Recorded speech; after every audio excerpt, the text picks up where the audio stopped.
tama yung decision ni President Bongbong Marcos na talagang ano yan, auster, ika nga.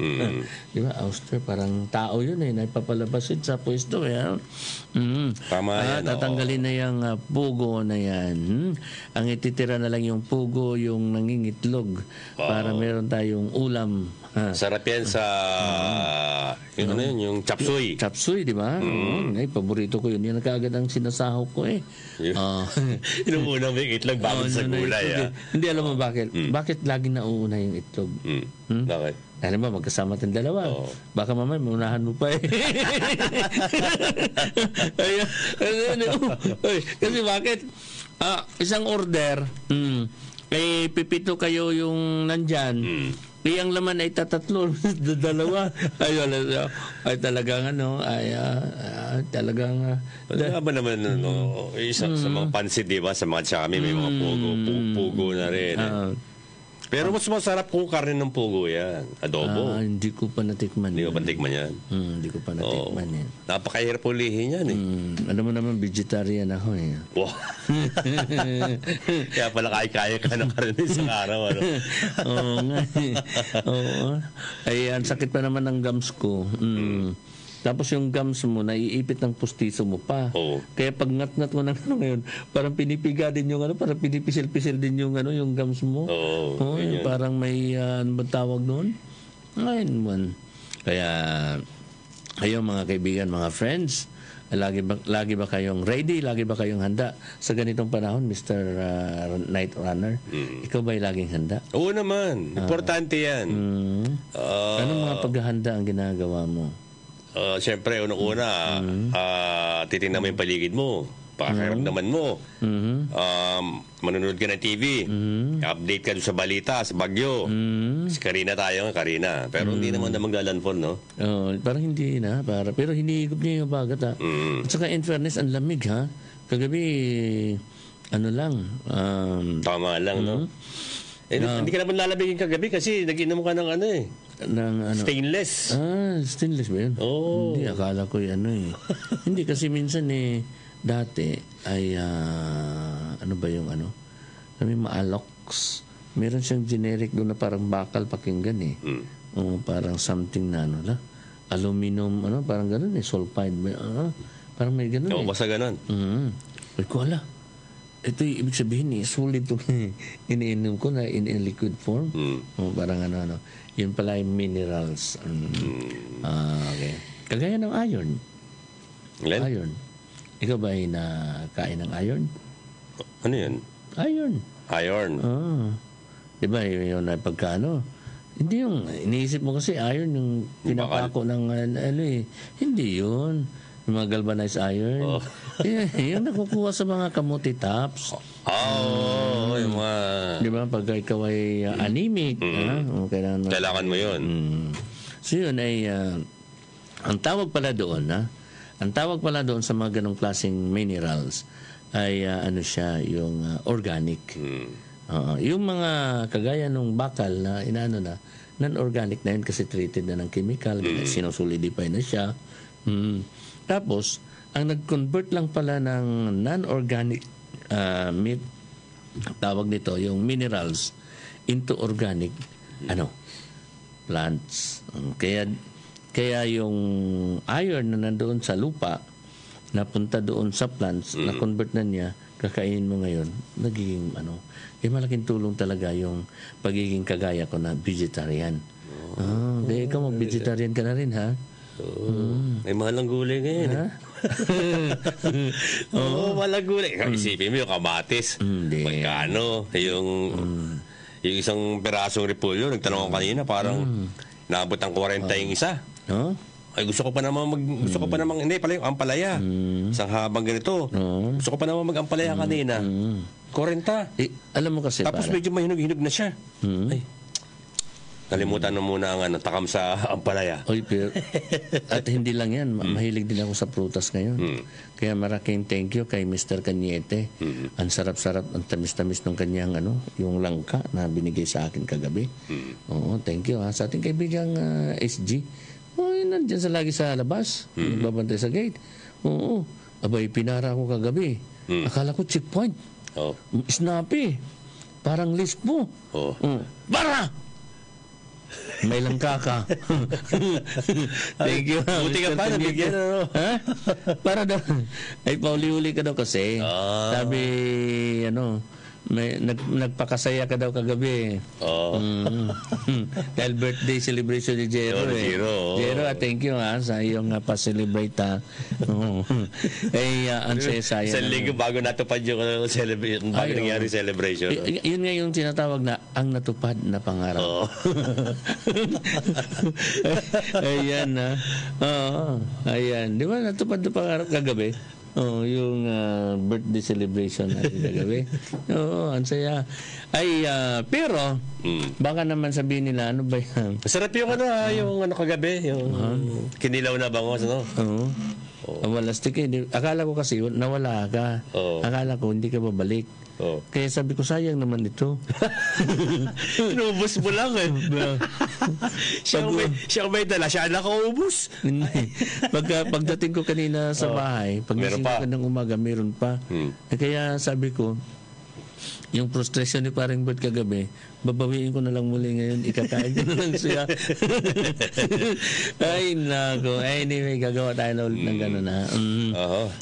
Maulang hapon po, DJ Bert and DJ Sol, sabi ni Ma'am Flores Sarmiento. Ay, good evening sa iyo, Ma'am Flores Sarmiento, ha? How's your dream boy, ha? Ay, how are you today? Anyway, mga kaibigan, ano ba mga nakahanda sa ating tugtugin dyan? Siyempre, tayo ngayon, mga OPM pa rin, pero OPM. Mas maganda yung OPM at least sa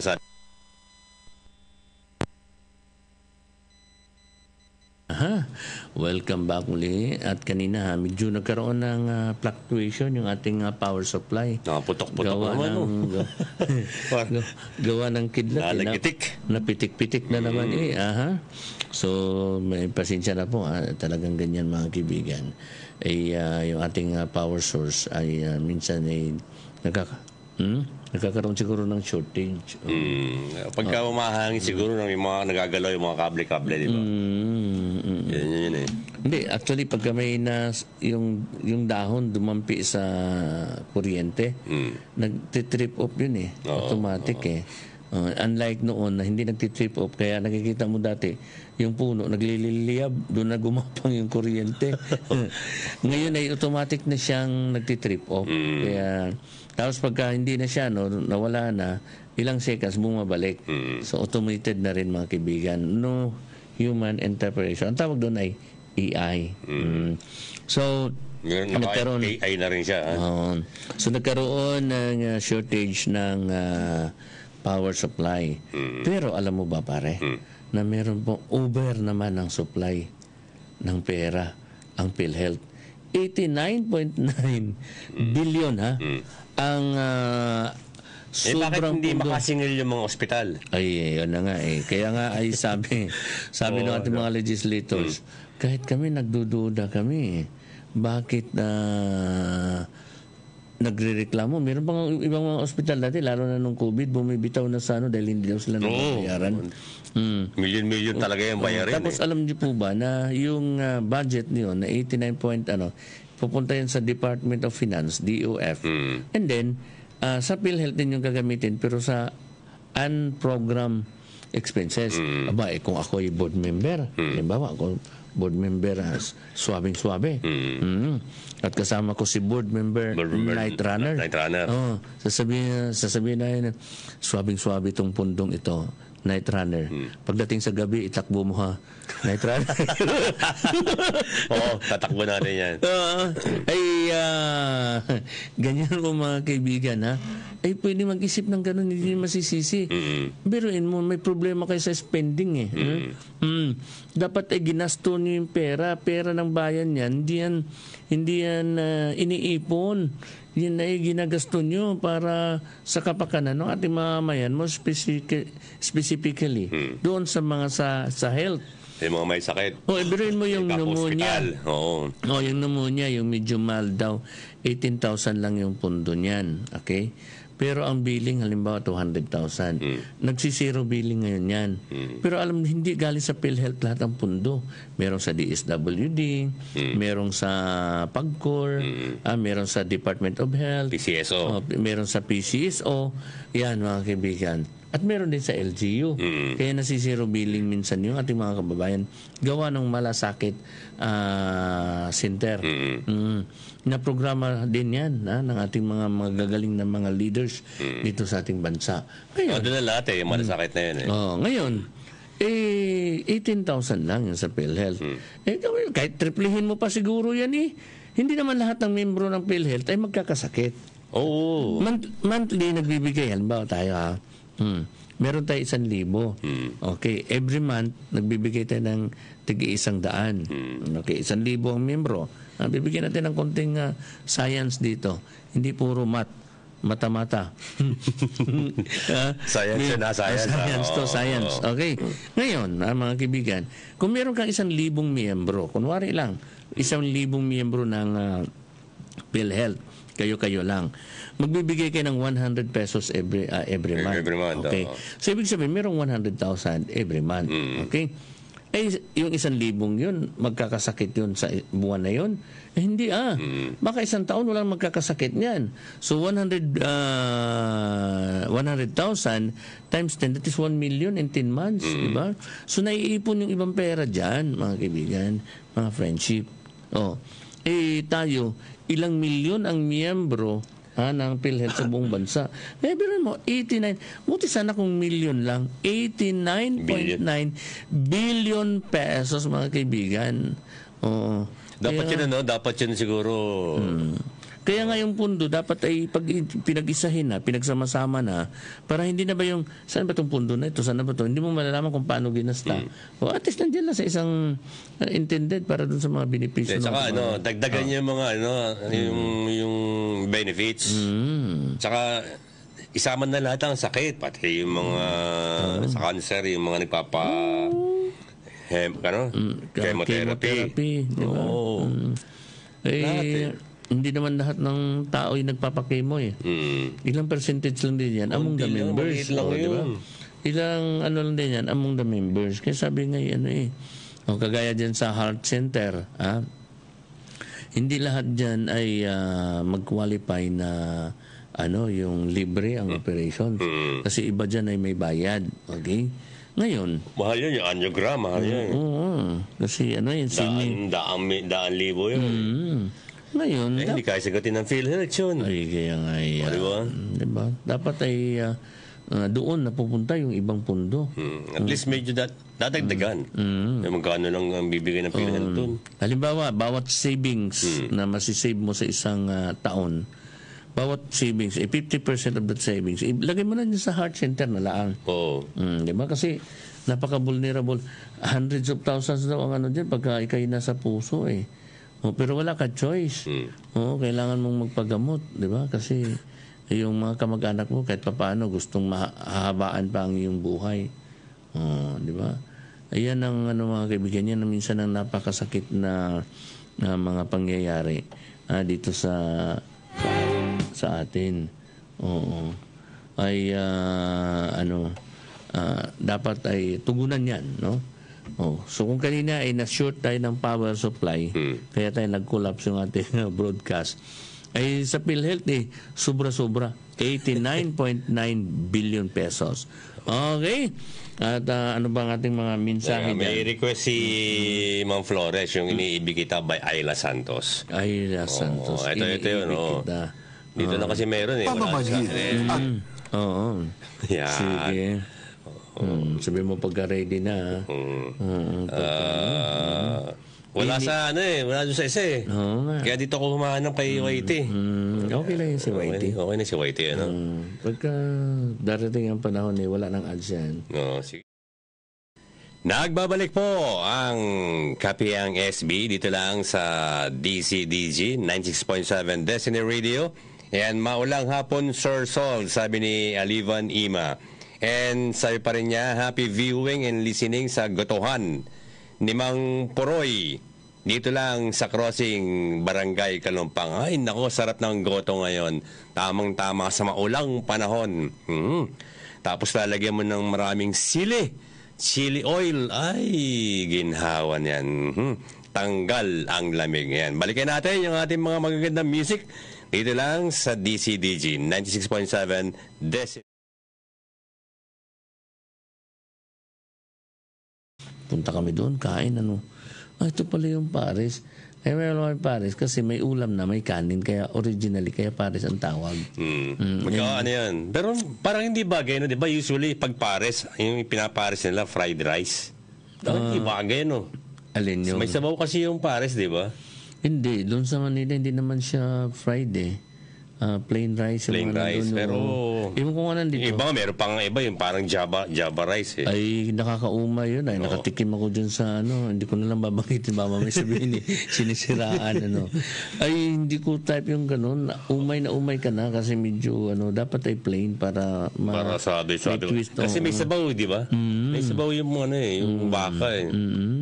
Kaya nga dito sa yung Maris Compares, masarap din dyan sa may sa may area ng Sariaya. Maris Compares. Maris Compares. Magka-rhyme na. Oo. Ano yung Maris? Si Marie kasi yun. Compares. Compares. Ano yun. Actually, na-feature ko yung kanilang love story dati. Yung kanilang maganda yun. Yun yung nagkaroon ng na-cancer yung nagkaroon ng cancer yung kanyang wife. Tapos na-byudo siya. Nakapag-asawa siya kay Marie. Kaya Marie Compares. Naging kaibigan lang natin yan. Hindi po tayo nagpapalibre sa muna. Nagbabayad kami. Sabihin ni, kaya inaano tayo may ay wala. Kasi business. Business is business, di ba? Nagkataon na. Pero pag palilibre niyo kami, walang problema, Kami, alam mo, hindi kami nangihingi pero hindi din natanggi. Joke.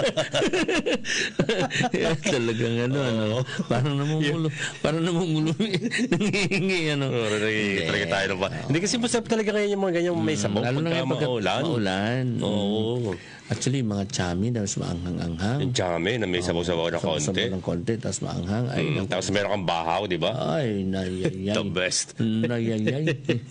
Tapos may prito kang galunggong, no? Ay, sarap na nga po na. Lalo ako nagugutom. Ay, masarap yung may suka. Tapos medyo... ito naman, pag medyo mainit-init ang kanin, hindi naman mainit na mainit. Yung medyo mainit-init naman ang kanin. Pag meron ka namang tuyo na yung danggit. Suka mahalang, no? Ayun, naku naman. Yung kanin mo, medyo malambot yung kanin mo, di ba? Kaya talaga to si kilala mo yun si Miriam Imperial? Kilala mo yun? Walastik, napasubo ako eh. Sabi ba naman, masarap ang aming tindang danggit. Pinautang ako. Ito na. Sa klaseng bala dyan? Ayaw ko sana. Hindi. Sa kanang bayad. Nung nagbayad na ako. Uy, Sol, nandun yung order mo ulit. Hindi ka Sol, nandun, pinadala ko kay Fana yung order mo.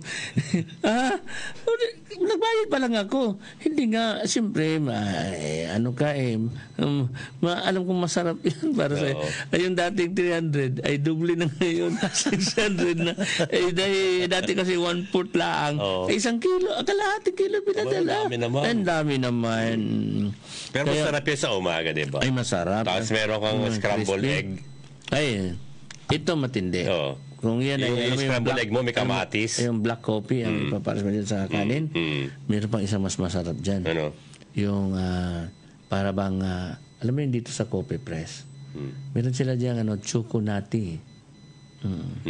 Choconati. Kasi medyo may mga nuts yung chocolate.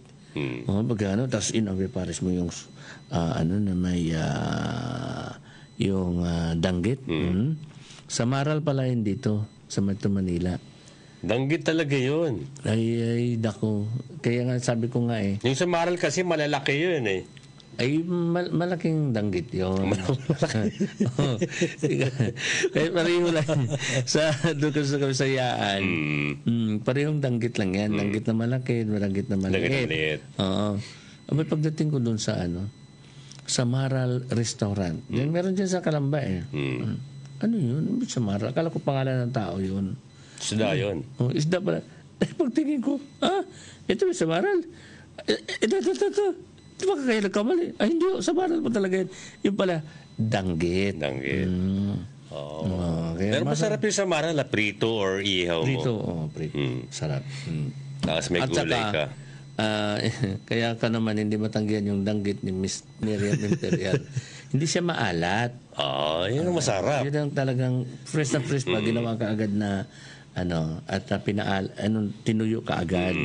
Yung mga maalat kasi, alam mo yung medyo unsold na mga isda. Tapos hindi kita, alam mo naman pag maalat yung tuyo. Maputi-puti siya. Tsaka may snow. Ang purpose doon para hindi nga masira. Oo, agad kasi masira. Medyo medyo hindi na siya fresh nung ginawang tuyo. Pero kaya kami lahat sa amin doon sa Camiguin, lahat ng namin doon, mga tuyo, hindi talaga siya maalat. Kasi pag ahon sa isda, sa dagat, it's either pusit, isda or paggayat niyan, bilad ka agad sa init. And dami doon yung parang black stone, yung alam mo yung parang bato na makinis. Doon binibilad. Doon binibilad, yung mga Tapos nandun din kami, doon sa tabi ng may kubo, nakabantay doon. Baka mamaya, tirahin ng mga aso, ng mga pusa. Bantay doon pusa. Wala pang sa totoo lang, wala pang 2 oras o 3 oras sa tindi ng init. Tuyo. Siyempre, nasa bato yun, di ba? Kasi yung iba naman, di ba, parang bilar, parang yero. Meron sila. Tsaka yung iba, ay maganda yung sa naman, dito sa may area ng Cebu. Meron talaga silang bilaran, pero net. Na para siyang mix ng air dry at saka yung init. Kaya talagang Alam nyo, bakit hindi nasisira yung tuyo kahit walang asin pag binibilad? Yung ginagawa sa inyo sa Camiguin ba yan? Walang asin yun? Walang asin yun? Meron din rin sa Cebu, sa Leyte, karamihan sa Bismen, hindi anong inaasinan. Inaasinan lang yan pagka medyo alam mo yung medyo, sorry for the word, yung medyo masisira na. Yung mga unsold na isda. Yung mga isda.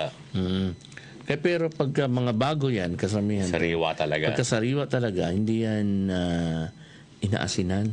Kasi usually pagkagaling sa dagat, maalat na yan. Pero anything na pinapatuyo mo, inalis mo yung tubig na hindi po siya napapanis. Okay? Kagaya ng karneng baboy, nakalambitin, siya nahanginan, hindi siya nasisira. Okay, yung mga malunggay, pag naka-air dry siya, pag mo, ginili mo, hindi na siya nasisira. Pero hayaan mo yung malunggay dyan na nandun yung moisture niya, di ba nasisira siya? Yung kamote, yung gabi, yung saging. Pero pagka yung saging, tsap-tsapin mo yan ng pino, ibibilad mo, tapos gigilingin mo, nagiging harina, di ba hindi na siya nasisira? Wala naman preservative yun Kasi nagpapasira doon ay yung water content. Pag inugasan mo. Kasi nandun, pag nabasa siya at hindi mo siya hindi mo siya itinuyo, papasukan niya ng mga bakterya. Di ba? Sarap Sarap yung mga tiyo ngayon. Ito panahong ito. Ayan, yan ang kwentong SP. Meron din tayong trivia dito. Siyempre para magkaroon sila ng mga idea. At least meron kang idea ngayon sa hapunan Ay pagka laging kaya kailangan laging halimbawa yung para hindi yung subukan mo yung kilikili mo laging basa. Dapat lagyan ng asin. Hindi, dapat patuyuin mo. Maglagay ka ng blower. Tapos, lagi ka nakaganyan. Lagi ka nakaganyan. Ano nangyari dyan? Parang ang yamang. May pinapawisan lang. Pinapahanginan ko lang. Tinutuyo. Ayan. Ayan, mga kaibigan na. Okay, so talaga namang oras di peligro na, my friend. Para tayo po'y magpapaalam na. Baka wala pang pahabol dyan. Ay, meron dito. Only in Maya, get up 50% cashback mula sa Smart. Sige na. Okay. Ito ang inyong amigo. As always, lagi nagsasabing, have a pleasant day. God bless and more power to each and everyone. Mabuhay po tayong lahat. Diyos mabalos and Dogabos. And ako naman, si Night Runner, si DJ Bert. Thank you sa pagsama niyo sa amin ngayong hapon sa Kapihang SB. See you tomorrow. Okay. Bye-bye and mabuhay. Bye-bye.